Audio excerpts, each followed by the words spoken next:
Hey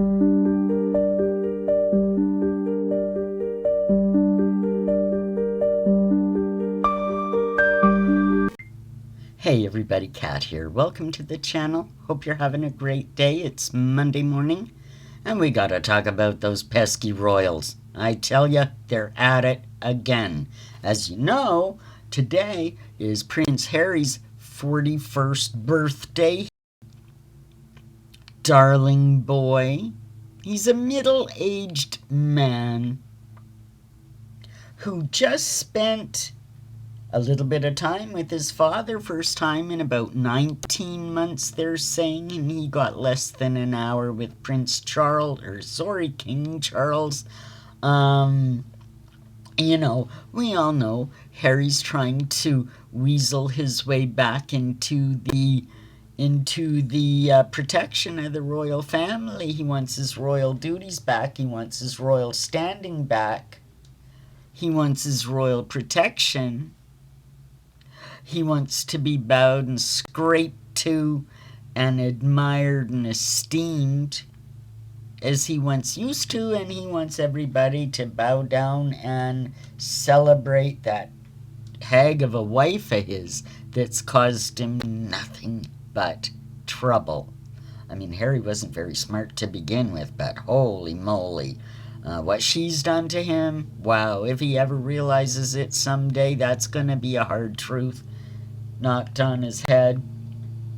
Yeah, so Harry had been in London for or in England. He was in London and also up north, I think in Birmingham or something, for a couple of events.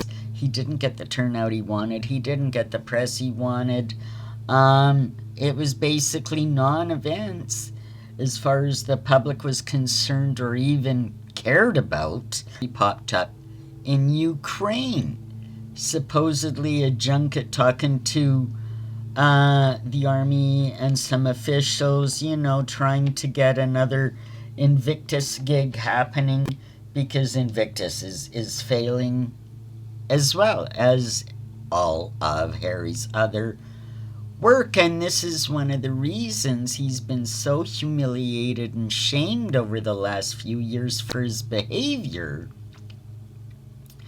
that he's running out of road. He needs to be back within that protected cocoon of the royal family to give him something to do and also protect his reputation and lift him up a little bit, because that's what, you know, that's what being a royal is all about.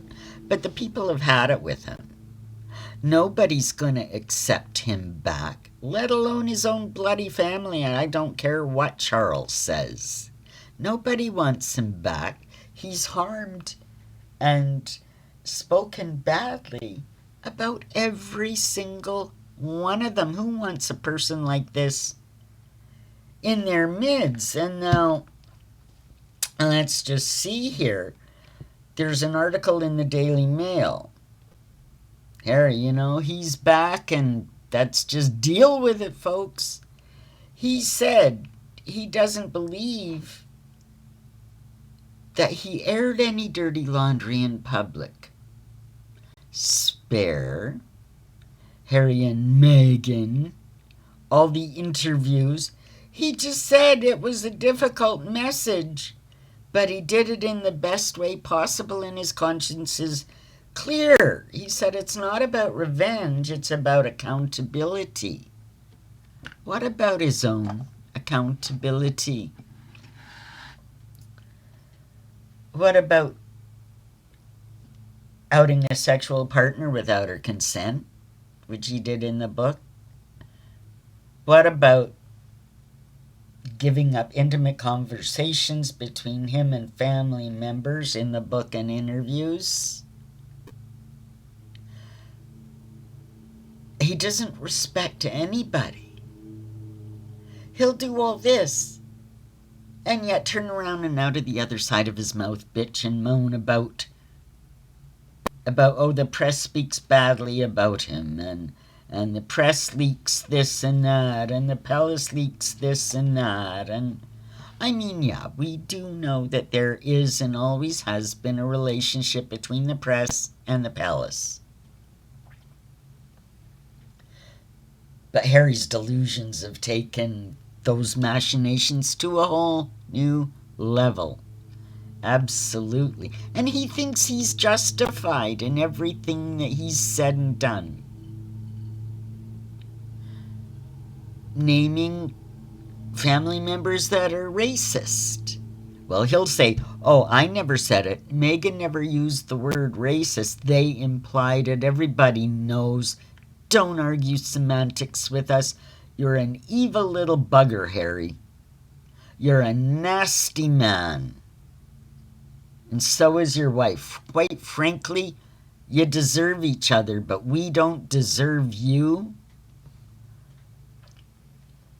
No matter his intentions to stick around and visit more often, as he said in the article, and the important thing is to spend time with his father.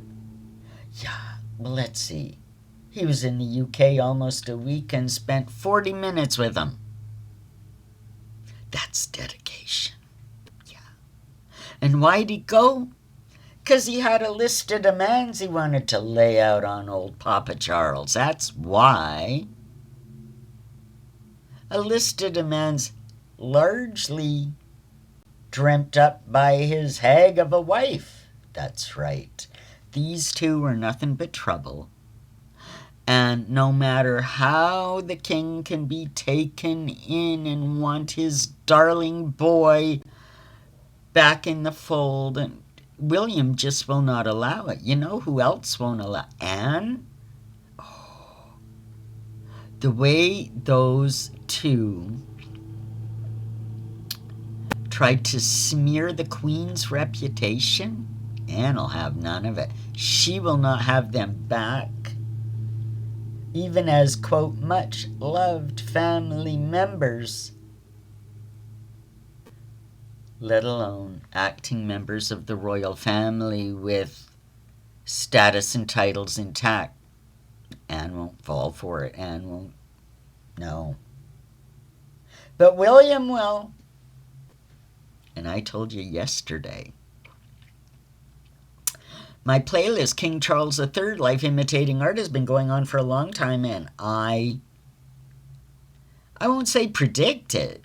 I'm just saying, the way things are going, you can see the next step of things. And I've been saying this for a long time, that there would be a seminal event that is going to check the king's credibility,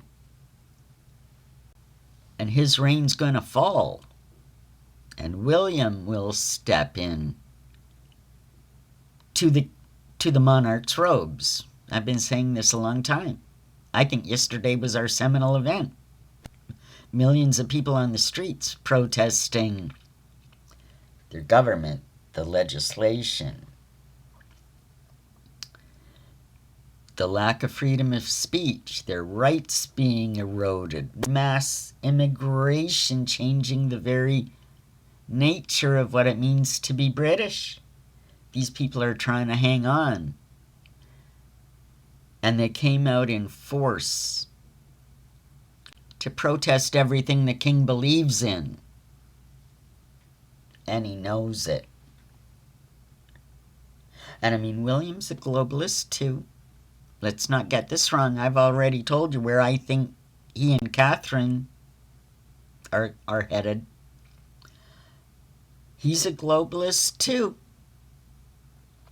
But I think people always have and would have wished a way in which William would take control of the monarchy. I mean, Diana in her day even said that was what she would prefer, if Charles just stepped back and let William assume the role sooner than later. Well, I think with everything just so bad right now, that we are at that point where William's just going to say to his father, no more. You've absolutely You've turned everybody against ya. How can you possibly continue? The monarchy is supposed to be a stabilizing force. It isn't at the minute. Appeasing Harry isn't going to help. Bringing him back isn't going to help. Charles is a weak king that doesn't care about his people, doesn't care about his church. He's shown to be an Islamic apologist, perhaps even more. Some people think he may have converted, and I've got something I just found out to show you. We know at the farm shops, the duchies, all of the castles, they all have a farm shop and they sell produce and meat and whatever that is produced on the estates. I mean, we saw this with Meghan's scam jam, and then examples of the king's jam made from fruit on the estates. Well, we also know that the Duchy originals are also sold in one of the UK supermarkets, Waitrose, under the label Duchy Originals. I think Duchy, I'm not sure. Duchy Originals. And you've got organic beef, you've got organic chicken, you've got this, that, and the other. But I'd like to show you something. Look at this organic Duchy Original lamb. What do you see? It's halal, which means it's been butchered under Islamic religious law. Right now in England, there's a big problem. A lot of people are really upset. A lot of takeout places, this, that, and the other, everything's halal. Oh, I'm sorry. Britain is a Western country. We don't prescribe to those kinds of practices. For a long time, they've kept it hidden here as well in Canada. I haven't eaten lamb for over a decade because it doesn't matter if it's grown in the province, the lamb, or if you buy the very popular New Zealand spring lamb, usually frozen. It's all halal. It's all halal. Tell me why. So I don't eat it anymore.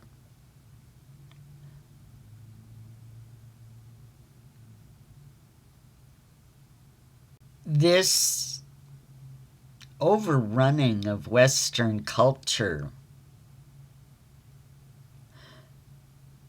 has happened first by stealth.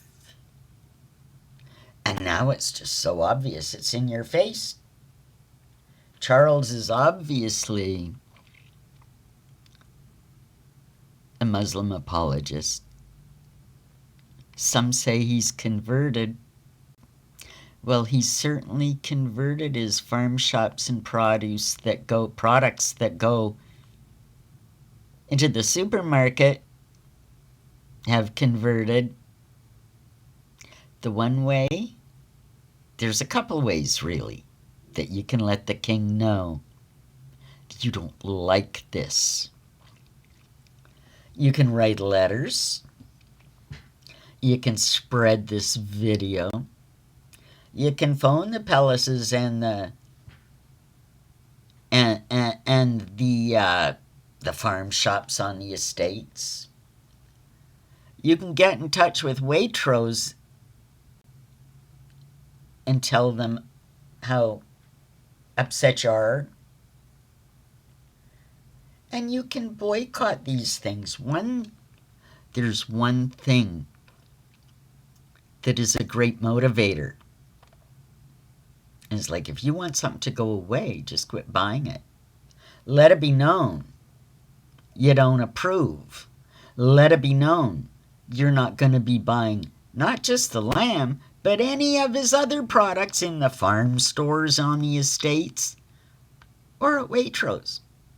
Boycott the King. That's what I got for you today.